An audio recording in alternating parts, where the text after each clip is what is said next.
Hello everyone. तो आज हम लोग कवर करेंगे प्रीवियस ईयर क्वेश्चन को जो कि 2021 का है। ये जेपीएससी का पेपर है और इस तरह से ये हम लोग का जीएस पेपर 2 रहेगा जो कि झारखंड स्पेशल रहता है। ठीक है, झारखंड स्पेशल। तो इसमें हम लोग देखेंगे, जैसा कि आपको पता है, ये ऑलरेडी हम लोग इस पे इसका सिलेबस जो है, मैंने पेपर 1 का सिलेबस पीटी के लिए जो है उसका पूरी तरह से कवर कर लिया हूँ, ठीक है? तो इसका पूरी तरह से सिलेबस कवर है, आप जा कर के देख सकते हैं प्लेलिस्ट में और यूट्यूब पे सीधे जा कर के प्लेलिस्ट से आप देख सकते हैं कि मैंने किस तरह से इसको डिस्कस किया है। तो चलिए बिना किसी देरी का हम लोग स्टार्ट करेंगे और इसमें सबसे बड़ी बात ये है, मैं तो इसमें आंसर बताऊँगा ही, इसमें आंसर भी डिस्कस करेंगे, साथ ही साथ ये बताएँगे कि आप इसको किस तरह से कवर कर सकते हैं। पता है कि टीचर या फिर कोई भी कोचिंग वाले आपको इतना गाइड कर सकते हैं, लेकिन करना तो आपको ही है। क्योंकि क्या होता है कि पढ़ने के लिए जितना भी मेहनत करना पड़ेगा, अगर आप अपने खुद से मेहनत करते हैं, सेल्फ स्टडी पे ज़्यादा फ़ोकस करते हैं, बुक से पढ़ते हैं, तो वो आपको ज़्यादा बेनिफिट करेगा। क्योंकि आपको पता है कि क्वेश्चन का स्टैंडर्ड चेंज होता है और होता ही रहेगा। तो इस तरह से आप अगर बुक पढ़े हुए हैं, तो आप एनालिसिस करके, एलिमिनेट करके उस आंसर तक पहुँचने के लिए आप सक्षम रहते हैं। लेकिन क्या होता है कि मैंने ज़्यादातर देखा है कि लोग एमसीक्यू के पीछे भागते हैं, ठीक है? एमसीक्यू के पीछे। एमसीक्यू इतना ज़्यादा हेल्प नहीं करता है, ठीक है? क्योंकि एमसीक्यू से हम लोग इसके पीछे का बैकग्राउंड अच्छी तरह से नहीं समझ पाते हैं। पता है, अगर आप बुक को अच्छी तरह से पढ़ेंगे, तो बुक को पढ़ते टाइम आपको पता चल जाएगा कि आप खुद से खुद उसको एमसीक्यू के फॉर्म में समझ पाएँगे कि हाँ, इससे ऐसा क्वेश्चन पूछा जा सकता है और यही हम लोग के लिए ज़्यादा ज़रूरी पड़ता है। तो चलिए ठीक है, इस सीरीज़ में हम लोग देखेंगे कि 2021 का जेपीएससी का किस तरह का ट्रेंड था और आगे आने वाले जो अभी 11 जेपीएससी होने वाला है 2024 में, जिसका कि टेंटेटिव डेट भी दे दिया है, एप्रॉक्स 1.5 मंथ हम लोग पास है। तो इसमें हम लोग कैसे फ़ोकस करेंगे? तो चलिए बिना किसी देरी का हम लोग क्वेश्चन पे आते हैं और इसमें हम लोग जानने का कोशिश करेंगे कि कैसा इसका ट्रेंड रहेगा। इसमें हम लोग देखेंगे कि स्टैटिक पार्ट जो है, उसपे हम लोग इसको किस तरह से कवर करेंगे और जो करंट है उसको कैसे कवर करेंगे, तो उस पे हम लोग इसमें फ़ोकस करेंगे। इसका आंसर भी हम लोग देखते चलेंगे और इसमें ये मेरा पार्ट 1 रहेगा वीडियो का, ठीक है? ये पार्ट 1 रहेगा और इसमें हम लोग 50 क्वेश्चन करेंगे कवर और पार्ट 2 भी लाएँगे जल्द ही। तो क्योंकि बड़ा जब वीडियो बन जाता है, तो आप देखने में भी थोड़ा-सा लेज़ीनेस फ़ील करते हो और इसमें थोड़ा-सा इफ़ेक्टिव नहीं हो पाता है। तो चलिए ठीक है, बिना किसी देरी का अब क्वेश्चन पे हम लोग पहुँचते हैं। आप इसमें हिंदी और इंग्लिश दोनों में देख पाएँगे। इसमें बोल रहा है कि which of the following personalities was involve in formation of छोटा नागपुर उन्नति समाज, ठीक है? तो आपको पता है कि छोटा नागपुर उन्नति समाज कब बना था? तो 1913 में। और इसमें बोल रहा है कि कौन सी विभूति हैं 1913 के छोटा नागपुर उन्नति समाज गठन में जो कि मुख्य हैं? तो इसमें आपको पता है कि ठेबले उराँव ये प्रमुख थे। तो इसका आंसर क्या हो जाता है? बी हो जाता है। तो आप इसमें देख पा रहे होंगे ये हिस्ट्री से पूछा गया है। मैं इसमें बताते चलूँगा, ये हिस्ट्री से पूछा गया है और हिस्ट्री में भी ये एक तरह से बोल सकते हैं कि जो झारखंड का गठन था वहाँ से उठाया गया है। ये हिस्ट्री प्लस आप पॉलिटी भी बोल सकते हैं इसको, ठीक है? हिस्ट्री प्लस पॉलिटी और यहाँ से ये पूछा गया है। तो नेक्स्ट हम लोग क्वेश्चन देखेंगे, सेकंड नंबर बोलता है कि किस वर्ष झारखंड क्षेत्र स्वशासी परिषद, इसमें जिसको कि जैक बोलते हैं, ठीक है? JAAC, इसमें इसका फुल फॉर्म होता है झारखंड एरिया ऑटोनोमस काउंसिल। ये कब गठन हुआ था? इसका शपथ कब लिया गया था? तो इसका आंसर हो जाएगा आपका 9 अगस्त 1995। तो ये वन लाइनर है, तो इसमें ज़्यादा हम लोग डिस्कस क्या करें, ठीक है? तो इसको आप सीधे-सीधे याद रख सकते हैं।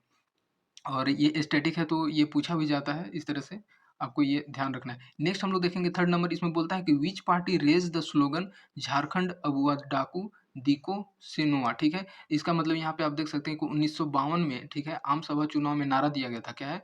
झारखंड अबुआ डाकू दिकू सिनुआ, ठीक है? इसका मतलब होता है, आपको मतलब भी कभी-कभी पूछा जा सकता है कि झारखंड हमारा है, दिकुओं को जाना पड़ेगा। तो इसमें ये किस पार्टी का ये था, ठीक है? नारा था। तो इसका आंसर आप को पता होगा कि ये झारखंड पार्टी का था और झारखंड पार्टी का जो गठन हुआ था, ये आपको कहीं-कहीं 1950 देगा और कहीं-कहीं 1949 1949। तो इसका जो मेन गठन हुआ था, ये मार्च में हुआ था, मार्च 1949। तो इसको ध्यान रखना है कि झारखंड पार्टी का गठन हुआ था। तो इसका आंसर क्या हो जाएगा? ऑप्शन डी हो जाएगा। तो इस तरह से अगर इसका आप डेट भी याद रखना चाहें तो ये 5 मार्च 1949 को या 1950 कभी-कभी बुक में दिया रहता है। तो इस तरह से इसका आंसर डी हो जाता है। लास्ट हम लोग देखेंगे 4th नंबर वाला, तो इसमें बोलता है कि what is bride price among हो कम्युनिटी। देखिए यहाँ पे बहुत तरह के जनजातियाँ हैं, जैसा कि अभी 33 हो गए हैं और इससे पहले 32 थे, तो 33वां जो है ये पुरान जनजाति है, ठीक है? ये पुरान जनजाति इसको भी मान्यता मिल गया है, तो अब टोटल हो गया 33, ठीक है? तो इसमें बोला गया कि हो समुदाय में वधु मूल्य को क्या कहा जाता है, ठीक है? तो हो समुदाय में वधु मूल्य को क्या बोला जाता है? गोनोम। आपको देखिए इसमें क्या होता है कि ये थोड़ा-सा एस्थेटिक पार्ट हो जाता है, ठीक है? एस्थेटिक पार्ट का हो जाता है और इसको हम लोग को याद करना ही पड़ेगा। जब आप पढ़िएगा इसका किसी भी बुक से, तो उसमें आपको जनजाति के बारे में पढ़ना पड़ेगा, ठीक है? उनके इसमें जनजाति के बारे में आपको उनके रहन-सहन के बारे में पढ़ना होगा, उनका खान-पान, ठीक है? उनका आर्ट कल्चर, ठीक है? इनका पर्व त्योहार को लेकर के पढ़ना पड़ेगा। तो ये सारा चीज़ हम लोग को इसमें पढ़ना पड़ेगा। तो इस तरह से ये थोड़ा-सा एस्थेटिक पार्ट हो जाता है, इसको हम लोग को याद करना पड़ता है। अभी तो यहाँ पे हो दिया है, ठीक है? हो सकता है कि आने वाले टाइम में मुंडा पूछ दे, ठीक है? मुंडा के बारे में, हो सकता है संथाल के बारे में पूछ दे। तो इस तरह से हमेशा पूछा जाता है बदल-बदल करके, तो ये हम लोग को थोड़ा-सा पढ़ना है। इनके पर्व त्योहार के बारे में भी पूछा जाता है कि सरहुल किसका है? ये कब मनाया जाता है? ठीक है? तो ये सारी चीज़ हम लोग को पढ़ना पड़ेगा। नेक्स्ट हम लोग क्वेश्चन देखते हैं, इसमें बोला गया है 5 कि which festival of Jharkhand is known as festival flower. देखिए अभी हम लोग बात कर रहे थे और क्वेश्चन आ गया। बोल रहा है कि कौन-सा त्योहार जो है फूलों का त्योहार के रूप में जाना जाता है? ये हर कोई जानता है, ये सरहुल, ठीक है? तो इसका आंसर हो जाएगा सरहुल। इसमें मतलब सर और हुल से मिल कर के बना है, ठीक है? सर प्लस हुल। देखिए इसमें क्या होता है कि सर का मतलब सरई, ठीक है? सरई का फूल जो होता है, सरई का ये इससे हो गया और हुल मतलब जो आंदोलन बोलते हैं इसको, तो इससे मिलकर के जो बना है, तो इसका है होता है मतलब एक तरह से कि इसमें जो सरई का फूल जो होता है, साल का वृक्ष का जो होता है, सखुआ जिसको भी बोला जाता है, ठीक है? ये कर्मा जो है ये दोनों में मनाया जाता है, सदान और आदिवासी में, तो इसको थोड़ा-सा हम लोगों को ये ध्यान रखना है। नेक्स्ट हम लोग क्वेश्चन देखेंगे कि ये देखिए बोलता है कि डोम्बारी बुरु जो है किस आंदोलन से संबंधित है? तो डोम्बारी बुरु जो है ये बिरसा उलगुलान से संबंधित है। इसके बारे में अगर हम लोग कुछ जानकारी ले लें, तो इसमें होता है कि ये डोम्बारी बुरु जो है, बुरु मतलब क्या होता है? बुरु मतलब पहाड़ बोला जाता है, ठीक है? झारखंड में और इसमें क्या होता है कि ये जो होता है, ये आपको डोम्बारी बुरु जो है, ये खूंटी में देखने को मिलेगा, ठीक है? खूंटी झारखंड में है और खूंटी जिले में देखने को मिलेगा ये डोम्बारी बुरु, ठीक है? तो इसमें क्या हुआ था कि जो बिरसा बिरसा मुंडा जो थे, अपने अनुयायियों के साथ, उनके बहुत सारे जो सपोर्टर थे, उनके साथ क्या हुआ था कि इस पहाड़ पे अंग्रेज़ों के खिलाफ एक आंदोलन के लिए अंग्रेज़ों के खिलाफ आंदोलन के लिए ये जमा हुए थे, ठीक है? तो जब अंग्रेज़ों को पता चलता है कि ऐसा यहाँ पे चल रहा है, तो ये चारों तरफ से घेर करके इन पे गोलियाँ बरसा देते हैं, ठीक है? और गोलियाँ बरसा देते हैं तो इसमें बहुतों का ऐसे ही डेथ हो जाता है और इसमें क्या होता है कि जो आपका बिरसा मुंडा जो थे, यहाँ से भाग निकलते हैं। मतलब बिरसा मुंडा वहाँ से सफलतापूर्वक भाग जाते हैं, भागने में सफल हो जाते हैं, ठीक है? तो इस तरह से क्या होता है कि अगर इसमें जाने कि डोम्बारी बुरु वाला जो ये घटना हुआ था, ये आपका हुआ था मतलब जालियांवाला बाग जो हुआ था, जालियांवाला बाग उससे भी पहले, ठीक है? जालियांवाला बाग हुआ था 13 अप्रैल 1919 13 अप्रैल 1919 लेकिन तो ये जो आंदोलन में ऐसे जो घटना हुआ था, ये 9 जनवरी ठीक है? 9 जनवरी 1899 को हुआ था। तो ये आप डेट याद रख सकते हैं, कहीं न कहीं इसको घुमा कर के पूछा जा सकता है। अगर इसका बात करें तो डोम्बारी बुरु जो है ये खूंटी के मुरहू, ठीक है? मुरहू प्रखंड में पड़ता है। मुरहू प्रखंड में आपको देखने को मिलेगा ये। तो ऐसा तो इतना भी डीप जाकर के नहीं पूछेगा लेकिन इतना हम लोग को ध्यान रखना है, ठीक है? और इसी कारण है, जो ये घटना हुआ था इसी कारण से 9 जनवरी को हर एक साल यहाँ पे क्या लगाया जाता है, मेला लगता है।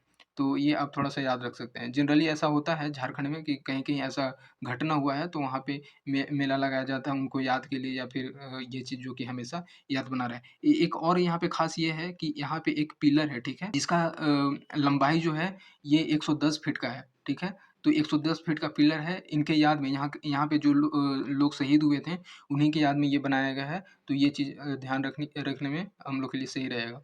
तो इतना चीज़ हम लोग जाने और ये मोर देन सफिशिएंट है। नेक्स्ट हम लोग देखते हैं 7 नंबर का क्वेश्चन कि इसमें बोलता है कि ब्रिटिश पीरियड में स्पेशल टैक्स, ठीक है? आप यहाँ पे देखिएगा कि ब्रिटिश काल में सिंहभूम के किसानों से कुसुम और असन, ठीक है, आदि पेड़ों पर रेशम और लाख उगाने के लिए एक विशेष कर लिया जाता था। जैसे वहाँ पे क्या होता था कि वहाँ के जो किसान थे, अपने जीवन के लिए, अपने जीवन यापन के लिए क्या होता था कि रेशम का, तो फिर लाख का जो लैक होता है, अभिलेख का एक जानकारी आपको पता भी होगा कि इसको होता है कृषि का दर्जा मिल गया है, ठीक है, झारखंड में। तो ये थोड़ा-सा इंटरेस्टिंग चीज़ है।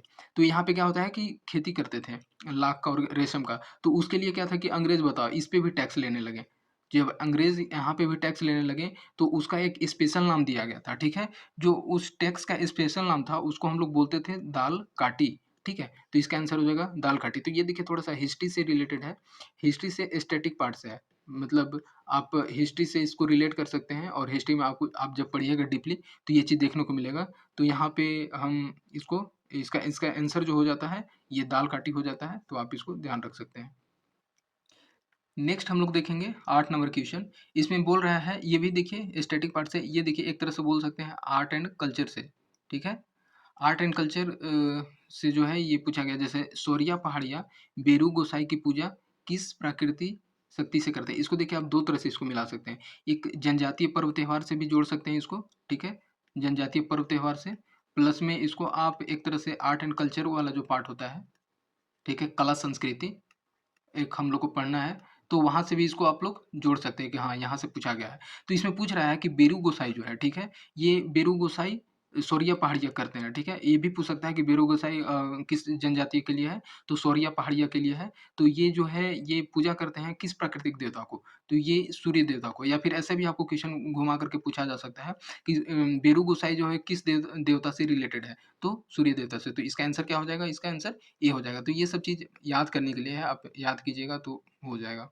नेक्स्ट हम लोग देखते हैं कि 9th नंबर क्वेश्चन कि मुंडाओं की पुरखा कहानी एक मौखिक परंपरा का हिस्सा है। इस परंपरा को क्या कहते हैं? ठीक है? मतलब जो पुरखा कहानी है मुंडा में सुनाया जाता है। एक तरह से इस तरह से पहले के लोग आपस में, या फिर हम लोग भी अपने बाबा, दादा, ये सब दादी से ये सब जो कहानी हम लोग सुना करते थे, तो उसी तरह से ये सब है कि इन लोग की परंपरा में। तो एक स्टोरीज़ था, ट्रेडिशनल स्टोरीज़ था, ठीक है? पौराणिक कथा बोल सकते हैं। तो ये किस नाम से जाना जाता था, ठीक है? तो इसको क्या कहते थे? तो इसको हम लोग बोलते थे सोसोबोंगा, ठीक है? तो ये भी एक तरह से स्टैटिक है। ये सब चीज़ हम लोग जब पढ़ेंगे जनजाति के बारे में, तो ये सब याद रखना होगा। जनजाति से ही है, ये बहुत ज़्यादा क्वेश्चन पूछा जाता है, या फिर सीएनटी एक्ट से, ठीक है? सीएनटी से, एसपीटी से आपके 15 से 20 क्वेश्चन यहाँ से देखने को मिलेगा।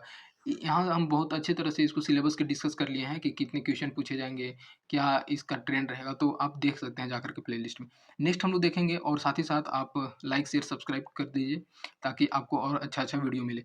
हम लोग नेक्स्ट पढ़ेंगे कि इसी को हम लोग देखते हैं कि निम्नलिखित में से कौन-सा झारखंड की महिलाओं का पारंपरिक आभूषण है? ये भी देखिए बहुत ज़्यादा पूछा है, और ये सब जो होता है ना कि आर्ट एंड कल्चर वाला, कला संस्कृति वाला, ये थोड़ा-सा आपको एक लो हैंगिंग फ्रूट बोल सकते हैं। मतलब कि आप कम मेहनत कीजिएगा, कम मेहनत के साथ आप अच्छा मार्क्स ला सकते हैं, ठीक है? मतलब एक अच्छा खासा मार्क्स ला सकते हैं, इसको याद करना है, हो जाता है और आसान भी रहता है। आप 2 दिन, ढाई दिन दीजिएगा, उसके बाद आप इसको बस रिवीजन करते रहिए, तो हो जाता है ये चीज़। ये ज़्यादा टफ नहीं रहता है ऐसा, झारखंड का जो ये सारे जो सेक्शन हैं। तो इसका जो कि आंसर क्या हो जाएगा, यहाँ पे देखिए, जो झारखंड वाले होंगे तो उनको तो और बहुत अच्छे तरह से पता होगा कि ये जो पइला है, ठीक है? तो पहला क्या होता है कि एक यूटेंसिल्स है, मतलब बर्तन के अंदर आता है ये चीज़, ठीक है? जैसे अभी भी बहुत सारे लोगों के घर में पाया जाएगा पइला, ठीक है? तो आप कमेंट करके बताइए कि हाँ, कौन-कौन जानते हैं, और क्या होता है कि जनरली जो बाहर के लोग इसको देख रहे होंगे, क्योंकि हो सकता है उन लोग भी जेपीएससी देने वाले होंगे, तो उनको इसके बारे में ज़्यादा पता नहीं होता है, ठीक है? तो लेकिन अगर हम लोग बात करें कि कौन-कौन सा आभूषण है, तो तरपत है, महिलाओं का आभूषण है, तरका भी है, और साथ ही साथ हंसली भी है, ये जो गला में पहना जाता है। तो इस तरह से हम लोग का आंसर हो जाता है बी। ये जो है पहला जो है, ये एक बर्तन के कैटेगरी में आता है, जो कि ये मतलब अ, लौह या फिर लोहा से तैयार किया जाता है, या फिर एक तरह से धातु वाला जो पार्ट में ये आता है, ठीक है? धातु का हम लोग को पढ़ना भी होगा उस समय, तो में पता चलेगा कि हाँ, आपको ये चीज़ आ जाता है। तो पहला हो जाएगा इसका करेक्ट आंसर 10 का। नेक्स्ट हम लोग देखते हैं कि 11 नंबर की what are the two form of Karma dance? ये देखिए डांस से पूछ दिया गया, ठीक है? और ये भी एक ट्रेडिशनल डांस है, ठीक है? पौराणिक डांस है और अभी भी चलते आ रहा है और ये एक तरह से झारखंड की सभ्यता संस्कृति का एक हिस्सा है। तो बोल रहे हैं कि कर्मा के 2 प्रकार कौन-कौन से हैं? तो यहाँ पे आप देख सकते हैं कि ये जो खेमटा और भेनुसारी है, ये कर्मा के 2 प्रकार हो जाते हैं। तो ये आपको याद रखना है, ठीक है? तो ये चीज़ स्टैटिक हो जाता है, इस पे ज़्यादा दिमाग क्या लगाएँ। नेक्स्ट हम लोग देखेंगे 12 नंबर कि झारखंड के किस स्थान पर राम रेखा धाम, ये भी देखिए पर्व त्योहार से पूछा गया है और के स्थान पे मनाया जाता है जहाँ प्रभु राम वनवास के दौरान 2 बार आए थे। तो इस तरह से तो इसका आंसर क्या हो जाएगा? इसका आंसर जो हो जाएगा राम रेखा जो है ये सिमडेगा में मनाया जाता है, ठीक है? तो सिमडेगा में ये राम रेखा जो मनाया जाता है, देखिए ख़ास बात ये है ना कि झारखंड में ऐसे बहुत सारे जगह हैं जहाँ पे एक लोगों की आस्था जुड़ी हुई है। जैसे अगर हम लोग बात करें पारसनाथ का, ठीक है? पारसनाथ का पहाड़ तो यहाँ पे जैन धर्म के लिए है। पारसनाथ का पहाड़ जो है, ये जैन धर्म के लिए है, जैन धर्म के लिए। तो इसी तरह से यहाँ पे बहुत सारे हैं। जैसे आप एक देखिएगा गुमला में है, ठीक है? गुमला में टांगीनाथ का मंदिर है, ठीक है? टांगीनाथ का। तो यहाँ पे भी है कुछ आस्था जुड़ा हुआ है कि यहाँ पे परशुराम का फरसा जो था यहाँ पे रह गया था, इस कारण से ऐसा कुछ बोला गया है। तो ये भी आपको समझना होगा। नेक्स्ट हम लोग देखते हैं कि 30 नंबर क्वेश्चन कि हु कॉल्ड द लड़का कोल्स, ठीक है?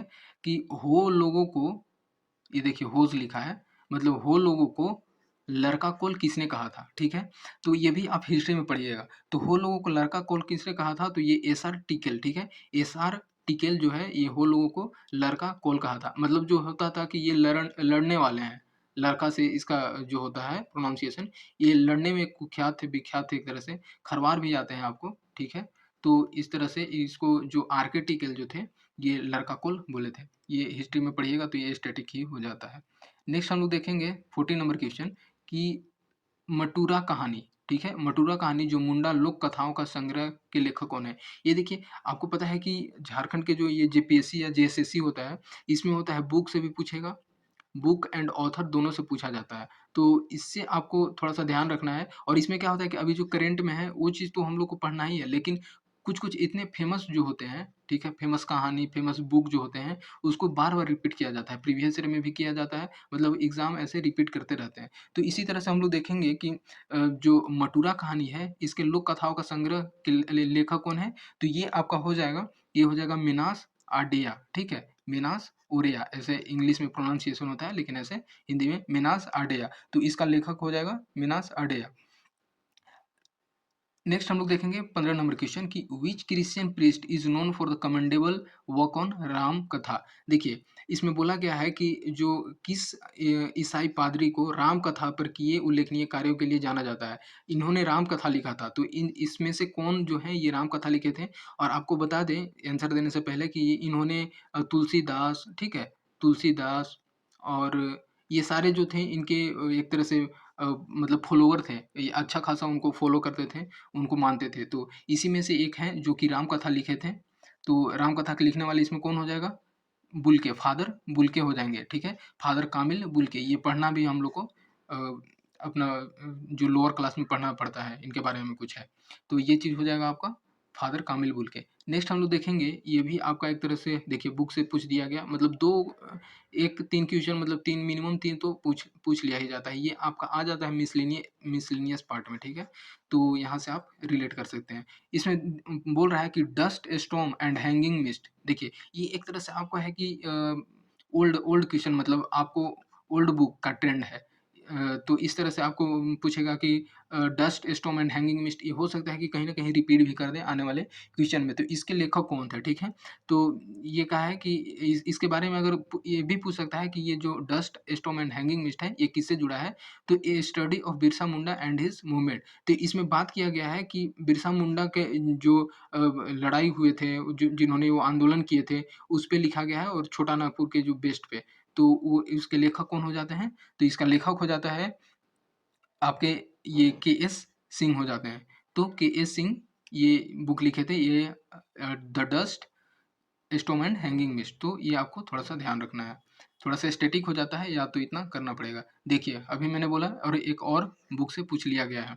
ये बोल रहा है कि यीशुचरित चिंतामणि, ठीक है? यीशुचरित चिंतामणि ये किसके द्वारा लिखा गया है, ठीक है? और ये 1963 में नागपुरी में किसने लिखा? वो तो ईसाई मसीहा और इसके ये किससे रिलेटेड है? तो ईसा मसीह के जीवन से, ठीक है? तो जीसस के बायोग्राफी से रिलेटेड है और ये नागपुरी में किसने लिखा? 1963 में। क्योंकि देखिए ये जब इससे रिलेटेड है तो किसी न किसी इसको कोई पहले इंग्लिश या फिर इसमें लिखा होगा तो इसको फिर एक तरह से ट्रांसलेट नागपुरी में लिखा गया। तो इसके जो लेखक हैं ये हो जाएगा आपका आपका हो जाएगा फादर पीटर शांति नौरंगी। तो इसका आंसर हो जाएगा डी फादर पीटर शांति नौरंगी। इन्होंने नागपुरी में लिखा है इसको जीसस जीसस चरित चिंतामणि को, ठीक है? तो इसको थोड़ा-सा आप ध्यान रख सकते हैं।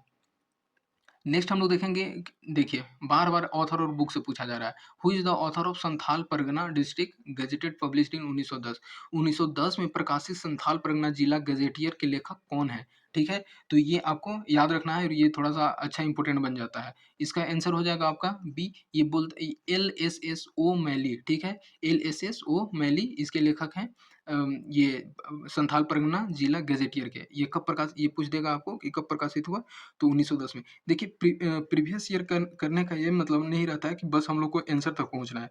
जो क्वेश्चन पूछा गया है, इससे में भी हम लोग बहुत सारे आंसर को निकाल सकते हैं। जैसे कि पूछ देगा कि संथाल परगना जिला गज़ेटियर कब प्रकाशित हुआ? 1910 में। इसके लेखक कौन थे? तो एलएसएसओ मैली, ठीक है? तो ये चीज़ यहाँ से 2 क्वेश्चन बनाया जा सकता है। तो आप इसको ध्यान रख सकते हैं। नेक्स्ट हम लोग देखेंगे कि कांके में बिरसा, आपको 1 मिनट, हाँ, कांके में बिरसा कृषि विश्वविद्यालय में निम्न संकाय उपलब्ध है, ठीक है? तो इसमें क्या किस चीज़ की पढ़ाई की जाती है? तो इस चीज़ के बारे में आपको जानना है। देखिए क्या होता है कि जब आप पढ़िएगा इसमें तो आपके एजुकेशनल इंस्टीट्यूशन से पूछेगा, ठीक है? कि झारखंड में कितने कॉलेज हैं, क्या हैं, कौन से डीम्ड यूनिवर्सिटी है, ये कब स्थापित किया गया? तो इस सारे चीज़ से रिलेटेड क्वेश्चन पूछा जाता है, ठीक है? एजुकेशनल इंस्टीट्यूशन से। आपका ये सिलेबस में दिया भी गया है तो इसको थोड़ा-सा हम लोग को याद करना पड़ता है। तो इसका हम लोग आंसर देखें तो इसका आंसर हो जाएगा आपका डी हो जाएगा। यहाँ पे किस चीज़ का होता है? बिरसा एग्रीकल्चर यूनिवर्सिटी में तो एग्रीकल्चर का और वेटरनरी साइंस का और फॉरेस्ट्री का, कृषि पशु चिकित्सा और वानिकी का यहाँ पे पढ़ाई होता है। नेक्स्ट हम लोग देखेंगे 20 नंबर क्वेश्चन। और ये देखिए ये चीज़ क्या होता है कि थोड़ा-सा, हाँ, ये भी एक स्टैटिक पार्टी है। जितने आप इंडस्ट्री यहाँ पे सेटअप हुए हैं, कौन-सा इंडस्ट्री कब सेटअप हुआ है, कब उसमें उत्पादन स्टार्ट हुआ है, तो वो चीज़ हम लोग को ध्यान रखना पड़ता है। हेवी इलेक्ट्रिक इंजीनियरिंग कहाँ पे है, ठीक है? तो ये सारी चीज़ को हम लोग को थोड़ा-थोड़ा देखना पड़ता है और जब आप पढ़िएगा तो उसको थोड़ा-सा याद करने का कोशिश कीजिएगा। इसका आंसर हो जाएगा, ये बोल रहा है कि रांची में national institute of of foundry and forge technology निम्न में से किसके सहयोग से बनाया गया? देखिए मतलब इसमें बोला जाता है कि अधिकांश जो होता है कि दूसरे देश की हेल्प से यहाँ पे बहुत सारी चीज़ को एस्टेब्लिश किया गया है, उनकी मदद से बनाया गया है। जैसे आप एक कनाडा डैम देखिएगा, ठीक है? कनाडा डैम जो है वो कनाडा के हेल्प से बनाया गया है। तो इस तरह से बहुत सारे ऐसे चीज़ यहाँ पे है। तो ये किसकी हेल्प से बनाया गया है? तो यूएनडीपी और यूनेस्को की हेल्प से, ठीक है? तो national institute of foundry and forge जो है ये यूएनडीपी और यूनेस्को की हेल्प से यहाँ पे एस्टेब्लिश किया गया है। तो आप थोड़ा-सा इसको देखिए अगर आप चाहें तो इसको थोड़ा-सा यहाँ से रिलेट भी कर सकते हैं कि यूनाइटेड नेशन डेवलपमेंट प्रोग्राम का इसका काम ही है तो यही किया होगा। अगर एग्ज़ैक्ट आपको आंसर कभी-कभी होता है कि किसी-किसी को नहीं पता रहता है, तब यहाँ पे ऐसे कर सकते हैं। नेक्स्ट हम लोग देखेंगे 21 नंबर क्वेश्चन जो है बहुत जल्दी-जल्दी हम लोग कवर करना चाहिए। मैंने यहाँ पे टाइम इस वज़ह से लग जा रहा है क्योंकि मैं थोड़ा-सा ज़्यादा डिस्कस करने लग रहा हूँ। तो ठीक है, नेक्स्ट हम लोग देखते हैं कि बोल रहा है कि सही उत्तर को चिन्हित करें। बोलता है कि फूलो झानो मुर्मू मेडिकल कॉलेज संबंध है, ये किससे संबंध है? तो ये आपको सीधे-सीधे याद करना होगा कि सिद्धू कान्हू मुर्मू यूनिवर्सिटी से। तो चलिए ठीक है। नेक्स्ट हम लोग क्वेश्चन देखें तो इसमें है कि 22 नंबर बोलता है कि 34 नेशनल गेम जो हुआ था ये इससे संबंधित आपको सही चेंज चुनना है इसमें। तो देखिए यहाँ पे आप इसमें देख पा रहे होंगे कि इसमें मिलान करना है कि कौन-कौन सा ऑप्शन इसमें करेक्ट है। इसमें पहला बोल रहा है कि it was organised in year 2011 in Ranchi, ठीक है? तो 2011 में रांची में ऑर्गनाइज़ हुआ था क्या ये? सबसे पहले, ठीक है? आयोजित किया गया था। तो हाँ, ये तो सही है। 1 नंबर ये भी सही है। और नेक्स्ट हम लोग देखें, ये बोलता है कि इसका मैस्कट क्या था? मैस्कट जो है शुभांकर छुआ था, जिसको कि शिशु हिरन बोलते हैं। तो हाँ, ये भी सही है। आपको यहाँ से एक चीज़ बता रहे हैं अभी, तो ये इसमें और एक है कि झारखंड जो है 33 गोल्ड मेडल इसमें जीते थे। तो हाँ, ये भी सही हो जाता है। और ये बोल रहा है कि in the table middle Jharkhand bagged first position. नहीं, ये गलत हो जाता है। तो इस तरह से हम लोग अगर आंसर देखें तो ये हो जाएगा आपका सी नंबर 1, 2, 3। इसमें क्या होता है कि आपको बार-बार इस चीज़ को रिपीट किया जाता है, ठीक है? और यहाँ से 1-2 क्वेश्चन अलग-अलग करके पूछा जा सकता है। जैसे यहाँ पे तो स्टेटमेंट बना दिया इतना सारा, पूछ देगा कि ये 34वाँ गेम कब हुआ था? तो इसका जो शुभांकर क्या था? तो इस तरह से क्वेश्चन यहाँ से उठाया जा सकता है आने वाले एग्ज़ाम में। नेक्स्ट हम लोग देखते हैं 23 नंबर क्वेश्चन। तो ये देखिए आपको मिलाने के लिए है। इसमें देखिए हाँ, ये मैं आपको बता रहा हूँ कि स्टेडियम से भी पूछा जाता है और कहाँ पे है ये भी पूछा जाता है। एजुकेशन इंस्टीट्यूशन से पूछा जाता है। तो ये सारी चीज़ को हम लोग को ध्यान रखना है। बोल रहा है कि आप यहाँ पे और ख़ास करके ये चीज़ होता है ना कि अगर स्टेटमेंट वाइज़ वाले क्वेश्चन देते हैं, तो आप इसको एक-दूसरे को एलिमिनेट करके भी पहुँचा जा सकता है। जैसे पूछ रहा है कीनन स्टेडियम और मेकन स्टेडियम और साथ ही साथ ये चीज़ ये सारे आप देख सकते हैं इंडोर इंडोर स्टेडियम। अगर आपको इसमें से 1-2 भी याद है तो आप आंसर तक पहुँच जाइएगा। जैसे हम लोग देखते हैं तो कीनन स्टेडियम ये हर किसी को पता रहता है। ये कहाँ है? तो ये है आपका जमशेदपुर में। आप देखिए ए का 4 कहाँ का है? तो ए का 4 एक यहाँ पे है और बाकी जगह है ही नहीं। आप सीधे-सीधे आंसर तक पहुँच गए, ठीक है? तो ये ख़ास चीज़ होता है। लेकिन अगर और हम लोग आगे देख लें तो बी क्या है? और मेकॉन स्टेडियम आपका हो जाता है ये रांची में है, ठीक है? और इंडोर स्टेडियम है आपका दुमका में और बाकी इसको आप यहाँ से ये देख सकते हैं गुमला में पड़ जाता है। तो इस तरह से हम लोग आंसर हो जाता है। देखिए नेक्स्ट है 24 नंबर क्वेश्चन, ये है महेंद्र सिंह धोनी से रिलेटेड। महेंद्र सिंह धोनी जो है जेपीएससी जेएसएससी के लिए एक फेवरेट बन जाता है, ठीक है? यहाँ से बहुत सारे क्वेश्चन इनके बारे में पूछा जाता है। मैं इसके बारे में कुछ डिस्कस कर लूँगा। इससे पहले कि आपको बताएँ इसका आंसर कि महेंद्र सिंह धोनी जो है ये पहली बार जो है इंटरनेशनल मैच किसके साथ खेले थे या किसके अगेंस्ट खेले थे? तो ये हो जाएगा आपका बांग्लादेश के अगेंस्ट खेले थे।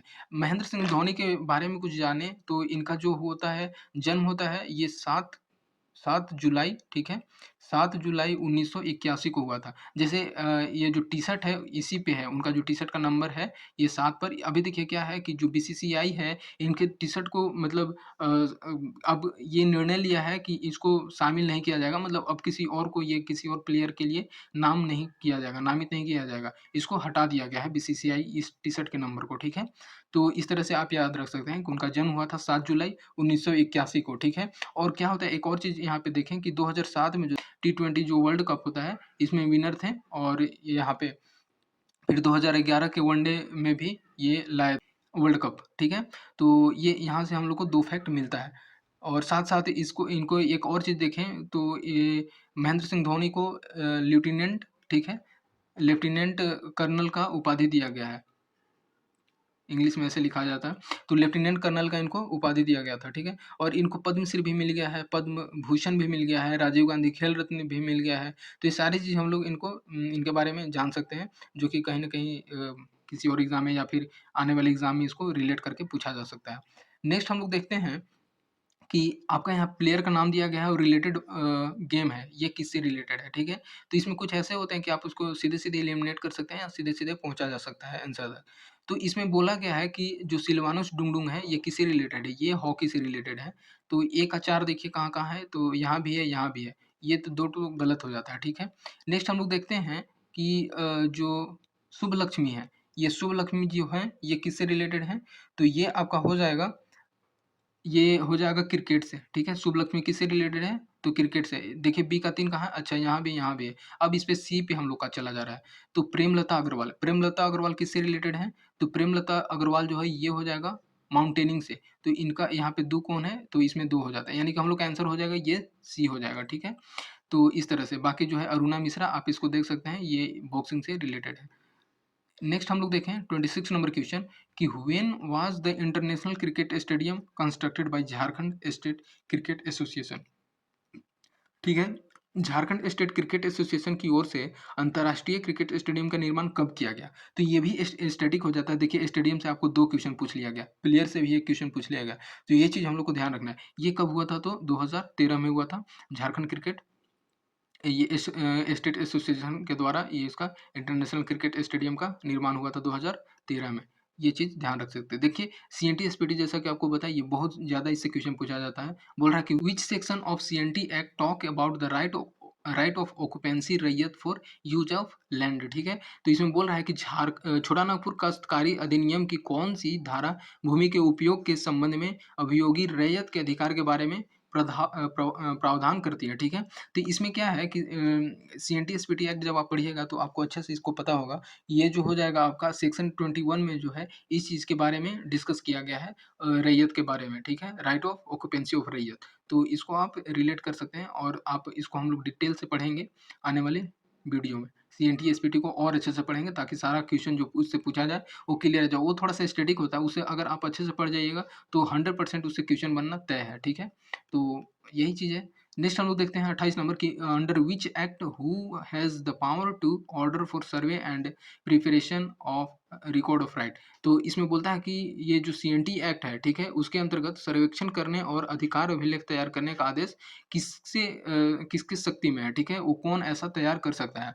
तो इसका आंसर हो जाएगा आपका स्टेट गवर्नमेंट। स्टेट गवर्नमेंट के ही हाथ में है जो कि सीएनटी एसपीटी के जितने भी उसके अंदर आते हैं, तो ये है। इन लोग का तो नॉर्मल काम है एडमिनिस्ट्रेशन से रिलेटेड, तो ये चीज़ तो नहीं ही होगा, ठीक है?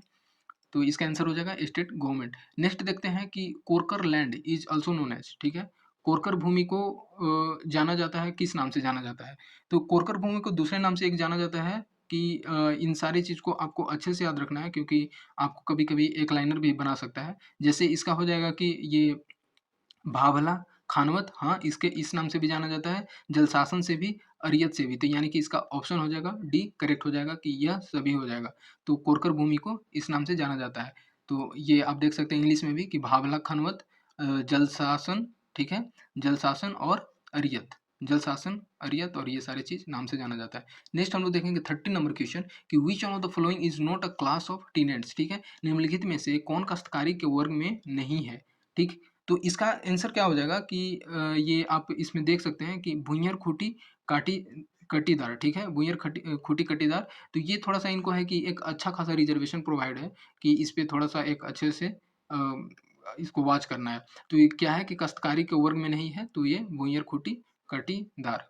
नेक्स्ट हम लोग देखेंगे, देखिए बहुत ज़्यादा सीएनटी एक्ट से पूछा जाता है, ठीक है? आप इसको अच्छे से पढ़िएगा तो ये क्लियर हो जाएगा। बोल रहा है कि सीएनटी एक्ट वाज़ इनैक्टेड इन, तो ये सीएनटी एक्ट है वो कब बनाया गया है, ठीक है? तो ये आपका इसका हो जाएगा, ये लाया गया था 11 नवंबर 1908 को, तो ये चीज़ ज़्यादा इम्पोर्टेंट हो जाता है वन लाइनर में। आगे देखें हम लोग, अब देखिए एसपीटी एक्ट का बात करेगा कि एसपीटी एक्ट जो है वो किस सेक्शन में प्रोवाइड किया गया है कि ट्रांसफर ऑफ रैयत राइट, जो रैयत अधिकारी है, ठीक है, रैयत के अधिकारों के अंतर्ग्रहण के लिए किसमें प्रावधान दिया गया है, किस एक्ट के अंदर, ये एसपीटी के किस एक्ट के अंदर इसमें प्रावधान बनाया गया है? तो इसका आंसर हो जाएगा आपका कि सेक्शन 20, ये सेक्शन 20 जो है, धारा 20, उसमें ऐसा प्रावधान लाया गया है। इसमें ये है नेक्स्ट हम लोग की settlement of wasteland liable to be set aside if not cultivated within. बंजर भूमि की बंदोबस्ती को निरस्त किया जा सकता है यदि उस पर खेती नहीं की जाती है। तो ये कितने हो जाएगा, कितने साल में? तो ये आपका ऑप्शन है, इसमें आप देख सकते हैं, तो ये जो है 5 साल, ठीक है? अगर आप इसमें 5 साल तक खेती नहीं करते हैं तो ये क्या है कि बंजर भूमि के बंदोबस्त को निरस्त किया जा सकता है, ठीक है? नेक्स्ट हम लोग देखते हैं कि which section of SPT act talk about exchange of रैयत लैंड। अभी भी इसी पे हम लोग देखें तो इसमें बोलता है कि जो एसपीटी एक्ट जो है, संथाल परगना काश्तकारी अधिनियम के कौन से धारा रैयती भूमि को विनियमन के लिए प्रावधान करती है? तो इसका करेक्ट आंसर हो जाएगा आपका, ये हो जाएगा धारा 23, ठीक है? ये भी आपको याद रखना है, ये पूछा जा सकता है। नेक्स्ट हम लोग देखेंगे 35 number, all application made under the SPT shall be made with in. Santhal Pargana काश्तकारी अधिनियम के अंतर्गत सभी आवेदन दिए जाएंगे, कब दिए जाएंगे? तो वाद हेतु उत्पन्न होने के 1 साल के भीतर। तो इसका करेक्ट आंसर हो जाएगा ऑप्शन ए। नेक्स्ट देखते हैं, देखिए इस सेक्शन से बहुत ज़्यादा पूछा गया है एसपीटी का, तो ये चीज़ हम लोग को अच्छे से पढ़ना होगा। जब आप इसको अच्छे से पढ़िएगा तो क्लियर हो जाएगा सारे आंसर, और बहुतों को तो ये पता भी होगा। संथाल परगना जो है एसपीटी एक्ट के अंदर पुनर्विलोकन का प्रावधान वर्जित किया गया है, ठीक है? तो ये किसके अंदर ऐसा मना किया गया है? तो इसका करेक्ट ऑप्शन हो जाएगा, ये आंसर ए हो जाएगा कि सेक्शन 60 के अंदर ऐसा प्रावधान है। नेक्स्ट हम लोग देखेंगे कि आप क्लियर देख पा रहे होंगे कि the right to fair compensation and transparency in land acquisition, ठीक है? झारखंड उचित मुआवजा एवं पारदर्शी भू अर्जन पुनर्स्थान एवं पुनः बंदोबस्ती संशोधन अधिनियम 2017 प्रभावी कब से माना जाएगा, ठीक है? तो ये भी देखिए स्टैटिक चीज़ है, ऐसे 2017 का है और एग्ज़ाम हुआ था 21 में 2021 में, तो 2021 में तो इस तरह से कुछ-कुछ होते हैं इम्पोर्टेंट कि जिसको कि बार-बार रिपीट किया जाता है। तो इसका करेक्ट आंसर हो जाएगा 1 जनवरी 2014 ठीक है? तो कब से आपको देखने को ऐसा लग रहा होगा कि बताइए ये एक्ट बनाया गया 2017 में, लेकिन ये माना कैसे जाएगा यहाँ से? बात इसमें ये होता है कि जैसे क्या होता है कि कोई भी चीज़ घटना घट चुका है, ठीक है? तो ये घटना घट चुका है मान लीजिए 2000 इसी का एग्ज़ाम्पल लेते हैं 2014 में हो चुका। लेकिन अब जब गवर्नमेंट जगी तो उसको 2017 में एक्ट लाती है। तो क्या इस समय से और इससे पहले भी घटना घटा होगा, लेकिन कुछ ऐसे प्रावधान हुए होंगे कि जो एक्शन लिया जाने लगा वो 2017 से मान लीजिए 2013 में भी ऐसा हुआ। कुछ-कुछ उसके साक्ष्य मिले। लेकिन जो 2014 में कुछ मुख्य था तो यहाँ से उसको उठा लिया गया कि हाँ, जितने भी अगर मान लेते हैं कोई सफ़र होंगे पर्सन या फिर कुछ उनको पीड़ित होंगे तो यहाँ से उसको प्रावधान दिया जाने लगा कि यहाँ के लोगों को इस समय से ऑफ़र मिलेगा, तो इसका कहने का मतलब ये है। नेक्स्ट हम लोग देखेंगे कि झारखंड भाड़ा नियंत्रण ये देखिए ये सब कुछ-कुछ जो होता है एक्ट से वो हमेशा इम्पोर्टेंट रहता है। तो झारखंड भाड़ा नियंत्रण अधिनियम 2011 के अंतर्गत सलामी शुल्क या इसी तरह का कोई अन्य राशि भवन के किराए के अतिरिक्त नहीं होगा। ठीक है? आप इंग्लिश में भी देख सकते हैं कि under the which the Jharkhand rent control act 2011 सलामी फाइन और any type sum in addition of building sale not exist तो ये क्या हो जाएगा 1 मंथ रेंट ठीक है 1 महीने के किराए से। तो इस तरह से आप इसको देख सकते हैं। नेक्स्ट है कि Jojohatu in west Singhbhum district is famous for तो ये किसके लिए है? तो आप देखिए देखिए एक चीज़ ये है कि मिनरल से ठीक है? मिनरल से, माइन्स से ठीक है? ये बहुत इम्पोर्टेंट हो जाता है इसके लिए और बहुत ज़्यादा इससे क्वेश्चन रिपीट किया जाता है। तो आपको पढ़ना होगा और इस वजह से इसको अच्छे से थोड़ा-सा ध्यान दे करके क्योंकि बहुत ज़्यादा इम्पोर्टेंट हो जाता है और ज़्यादा क्वेश्चन इससे पूछे जाते हैं। तो इसका हो जाएगा क्रोमाइट हर किसी को पता है जोजो हाथू जो है क्रोमाइट के लिए फेमस है। नेक्स्ट देखते हैं कि झारखंड में यूरेनियम का भंडार मौजूद है। ये कहाँ पे है? तो ज़्यादा देखिए जो यूरेनियम का है सबसे ज़्यादा फेमस है जादूगोड़ा वाला, ठीक है? लेकिन आपको पता है आप कभी-कभी होता है कि बाय मिस्टेक आप जादूगोड़ा देखें फर्स्ट में मार करके निकल गए। यहाँ पे हो जाएगा आंसर गलत। यहाँ पे है कि जादूगोड़ा तो है ही साथ ही साथ नरवा पहाड़ भी है और तुरमडी है यानी कि इसका ऑप्शन हो जाएगा आंसर डी ये तीनों के तीनों करेक्ट हो जाते हैं यूरेनियम के भंडार के लिए।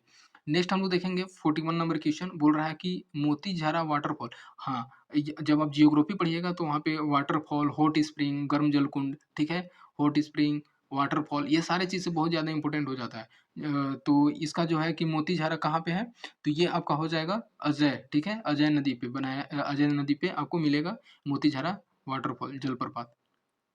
नेक्स्ट देखते हैं कि कन्हार नदी जो है, जो छत्तीसगढ़ के सरगुजा से शुरू होती है। आपको ये भी पूछ देगा कि कन्हार नदी कहाँ से शुरू होती है, तो ये सरगुजा से छत्तीसगढ़ से जो झारखंड में आपको यहाँ पे इसमें भरना है कि किस ब्लॉक से जो है गढ़वा जिला में राज्य में प्रवेश करती है। झारखंड जिले में सबसे पहले जैसे कन्हार से यहाँ से निकली, ठीक है? कन्हार से निकल कर के जब यहाँ पे झारखंड में एंटर करती है, तो झारखंड में एंटर करती है तो आपको देखने को मिलेगा ये एंटर करती है गढ़वा जिला से, ठीक है? इधर आपको पलामू देखने को मिलेगा और यहाँ पे आपको देखने को मिलेगा लातेहार। तो जब गढ़वा जिला में एंट्री करती है ये कन्हार नदी, तो सबसे पहले किस ब्लॉक में जाती है, ठीक है? तो इसका हो जाएगा आपका भंडरिया। आप जब भंडरिया इधर पड़ेगा, ठीक है? फिर इधर आपका कन्हार नदी है, छत्तीसगढ़ वाले बॉर्डर पड़ेंगे, ठीक है? यहाँ पे आपको बोहला गुदरमाना का एरिया है, तो इस तरह से तो इसका ऑप्शन आंसर हो जाएगा डी भंडरिया कि सबसे पहले भंडरिया में एंटर करती है। देखिए बहुत थोड़ा-सा रिलेट किया है, घुमाया है, जिसको इतना पता नहीं होगा तो वो गलत ही करके आएगा।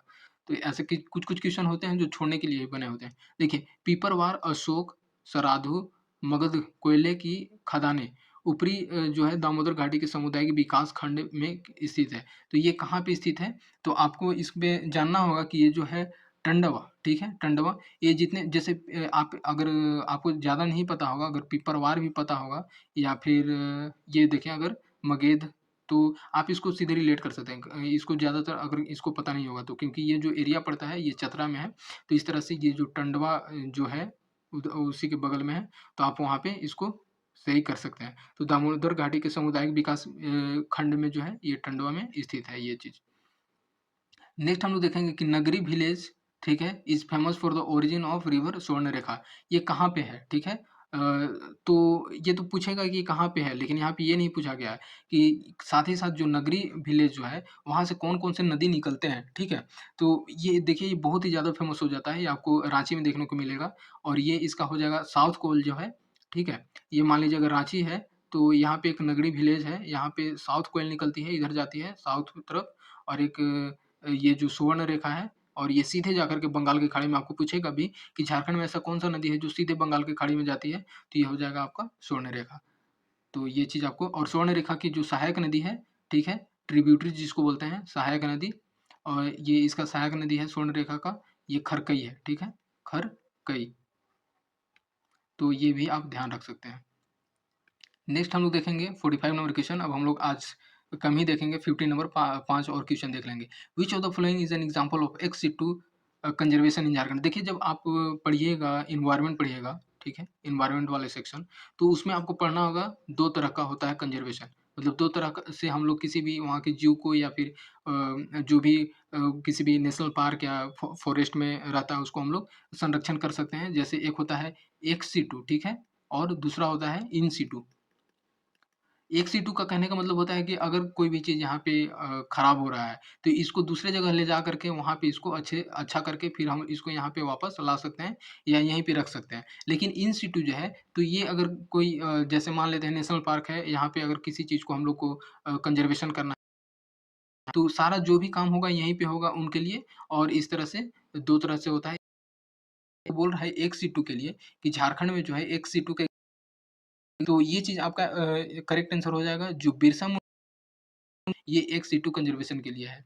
बेतला का आप बात करें तो इसका हो जाएगा फुल फॉर्म बाइसन होता है, एलिफेंट होता है, टाइगर होता है, लियोपार्ड होता है, एक्सिस एक्सिस होता है। तो ये कुछ-कुछ आपको जानने को मिलेगा। पालकोट जो होता है सिंहभूम वाले रीजन में पड़ जाता है, पलामू सेंचुरी यही बेतला और पलामू सेंचुरी जो एक साथ है, ये आपको लातेहार के रीजन में देखने को मिलेगा। नेक्स्ट देखिए थोड़ा-सा स्टैटिक हो जाता है, फॉरेस्ट रिपोर्ट से भी पूछा जाता है और अभी-अभी नया वाला फॉरेस्ट रिपोर्ट आ गया है 2021 का, तो अभी थोड़ा-सा इंक्रीज़ हुआ है फॉरेस्ट, ठीक है? तो इसमें बोल रहा है कि टोटल फॉरेस्ट कवर कितना है झारखंड में, ठीक है?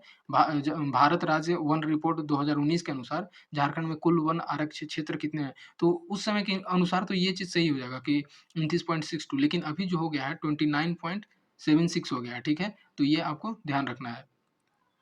नेक्स्ट हम लोग देखेंगे कि ये देखिए एक और आपको पूछ लिया गया है इसी से रिलेटेड कि 2019 में पर कैपिटा फॉरेस्ट और ट्री कवर झारखंड में कितने थे, ठीक है? प्रति व्यक्ति वन एवं वृक्ष है वो कितना था? तो जो उस समय है 2019 में अभी भी वही ज़्यादा फ़र्क नहीं पड़ा है, तो 0.08 हेक्टेयर देखने को मिलेगा। अभी का रिपोर्ट जो देखिएगा उसमें ये 0.088 लिखा रहेगा, तो ये चीज़ आप देख सकते हैं।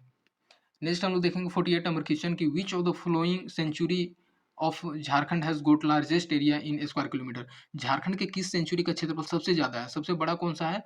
तो झारखंड का, तो इसका हो जाएगा पलामू सेंचुरी, ठीक है? तो पलामू सेंचुरी जो है, ये सबसे बड़ा है पूरे झारखंड में, जितने भी यहाँ पे वाइल्ड लाइफ सेंचुरी कंजर्वेशन है।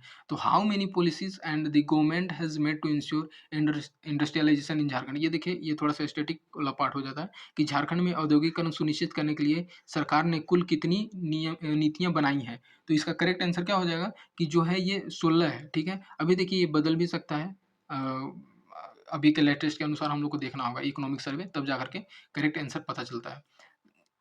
नेक्स्ट हम लोग क्वेश्चन देखेंगे, लास्ट रहेगा ये हम लोग का और आप यहाँ तक पहुँच गए हैं तो प्लीज़ थोड़ा-सा लाइक कीजिए, सब्सक्राइब कीजिए चैनल को और थोड़ा-सा ज़्यादा सपोर्ट कीजिए, ठीक है? तो हम लोग देख रहे हैं कि देश की कुल खनिज का 40% झारखंड में पाया जाता है। ये तो सही है। इससे पहले हम लोग देखें कि इसका पूछ क्या रहा है हम लोग से, बोल रहा है कि which of the above statement is not correct. Not correct पूछ रहा है, पता चला कि हम लोग सीधे आकर के और एक और ये इसमें से चूज़ करके मार के चल दिए, तो यहाँ पे गलत हो जाता है। तो पूछ रहा है कि गलत कौन है इसमें से, ठीक है? सही नहीं है। 40% तो पाया जाता है, ये तो सही है। तो इस तरह से एक तो हम लोग का होगा नहीं, यानी कि ये नहीं होगा और ये नहीं होगा। अब हम लोग को बचा ऑप्शन ए और सी बचा, इसमें से कौन-सा करेक्ट होगा? बोल रहा है कि ईज़ ऑफ डूइंग बिज़नेस के मामले में वर्तमान में झारखंड का देश में दूसरा रैंक है। तो उस समय का बात करें, अभी कुछ और हो गया होगा। तो उस तरह से तो उस समय का बात करें तो दूसरा रैंक था। ये हाँ, ये गलत है, ठीक है? यानी कि ये गलत है और हम लोग को गलत ही पूछ रहा है, तो 2 तो होगा ही। साथ ही साथ थर्ड देख लेते हैं कि झारखंड की औद्योगिक नीति 2000 में बनाई गई थी, नहीं, ये भी नहीं। इस तरह से हम लोग का जो करेक्ट आंसर हो जाएगा कि सही नहीं है, तो ये भी सही नहीं है और ये भी सही नहीं है, तो करेक्ट आंसर क्या हो जाएगा? सी हो जाएगा हम लोग का आंसर ये। और झारखंड में औद्योगिक पार्क नीति 2015 में लाया गया था, ये तो सही है और ये भी सही है। पूछ रहा है हम लोग का कि सही नहीं है, तो 2 और 3 ये हम लोग का आंसर हो जाएगा। तो ठीक है फ्रेंड, अब आपको आई होप कि अच्छा लगा होगा और इसी तरह से और भी सीरीज़ लाते रहेंगे। इससे पहले कि आप थोड़ा-सा अच्छा से ज़्यादा सपोर्ट कीजिए। इस चैनल को सब्सक्राइब कीजिए, लाइक कीजिए क्योंकि ये चैनल थोड़ा है न्यू है, ठीक है? और इस पे आपको बहुत अच्छा-अच्छा फ्री कंटेंट देखने को मिलेगा और मतलब मैं सीधे-सीधे ना कि थोड़ा-सा ज़्यादा टाइम वेस्ट नहीं लेता हूँ, ना टाइम वेस्ट करता हूँ किसी का, ठीक है? आप अब पता है हम लोग के पास समय बहुत कम बचा है और इस बीच में हम लोग को अच्छे से बहुत जल्द सारा चैप्टर और टारगेट को पूरा करना होगा। तो इस वज़ह से थोड़ा-सा अगर मेरा कोशिश रहता है कि ज़्यादा से ज़्यादा सीधे हम लोग इस क्वेश्चन पे डिस्कस करें और ज़्यादा से ज़्यादा डाइवर्स क्वेश्चन पे डिस्कस करें, ताकि ये कहीं न कहीं हम लोग को ज़्यादा बेनिफिट करे। तो ठीक है मिलते हैं नेक्स्ट वीडियो में, तब तक के लिए धन्यवाद और इसी तरह से आप मैंने इतना सारा डिस्कस कर लिया है 15 नंबर क्वेश्चन तक और नेक्स्ट पार्ट 2 लाएँगे बहुत जल्द ही। तो चलिए ठीक है पार्ट 2 का इंतज़ार कीजिए और तब तक चैनल को सब्सक्राइब कीजिए और लाइक कीजिए। धन्यवाद।